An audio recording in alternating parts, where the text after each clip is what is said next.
Madam President, what the Majority Leader requested yesterday was not regular order. What would be consistent with regular order would be to send the Senate-passed budget over to the House of Representatives. And, Madam President, what the Majority Leader requested unanimous consent to do yesterday did not involve sending the American people to conference. It involved sending a small number of people to conference.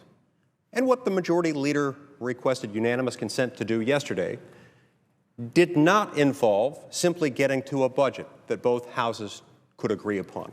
I don't think there's anyone here who would object to that, not one of us that I'm aware of. What we do object to, what I strongly object to, is any procedural trick that could be used to negotiate behind closed doors in a backroom deal, an agreement to raise the debt limit or to raise taxes. The American people don't want that. They won't accept it, and frankly, they deserve better. Now, I have to admit, I stood in a state of disbelief for a moment yesterday as I heard the Majority Leader say something to my friend, my colleague, the junior senator from Texas. I at first assumed that I must have misunderstood him because I thought I heard him utter words consistent with the suggestion that my friend, the junior senator from Texas, was a schoolyard bully. I was certain that the Majority Leader could not have meant that. He probably didn't say that. Unfortunately, as I reviewed the news accounts later on yesterday, I discovered that that is exactly what he had said. Now, only the Majority Leader can tell us exactly what the Majority Leader meant by that. It's not my place to malign his motives. And if I were to do so, it would run me up against Senate Rule 19. Part 2 of Senate Rule 19 says that no senator in debate shall, directly or indirectly, by any form of words impute to another senator or to other senators any conduct or motive unworthy or unbecoming a senator. Certainly that would have been in violation of Rule 19, Part 2, had the Majority Leader actually said that and intended to do that. Because when you accuse a colleague of being a schoolyard bully, it certainly isn't a compliment.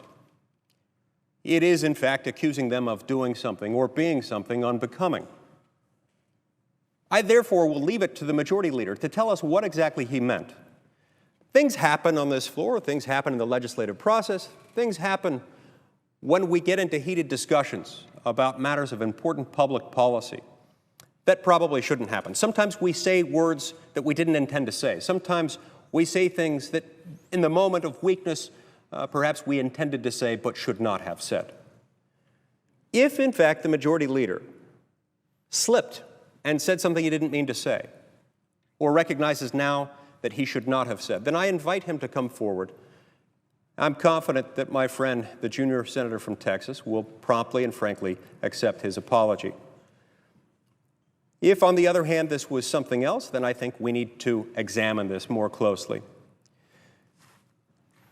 It's important to reiterate that there certainly could not have been any legitimate basis for making this accusation of the junior senator from Texas.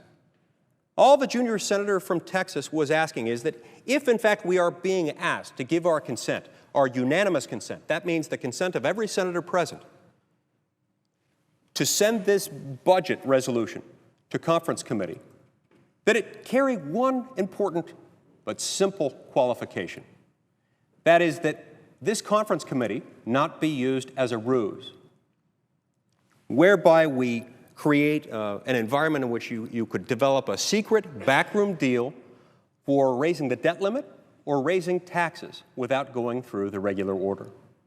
Now, that is the furthest thing that I can think of from being a schoolyard bully, simply making a very reasonable request that we go by the normal, regular order rules of the Senate in order to do that. And if there is any reason why my friend, the junior senator from Texas, could ever be accused of being a schoolyard bully, I'm not aware of it. It certainly wasn't evident in yesterday's debate and discussion on the floor. And we're owed an explanation to the extent that anyone was making this suggestion and, in fact, meant that.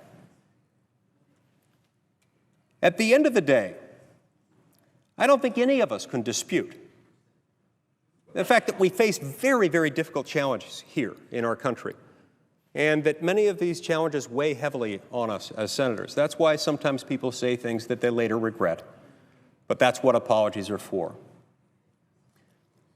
At the same time, we can speak with absolute certainty and unmistakable clarity in saying that while different Americans might approach this issue differently, while different Americans might take a different approach to raising taxes or raising the debt ceiling, one issue on which almost all Americans are united is the fact that these things ought to be debated and discussed in open and not through a secret backroom deal.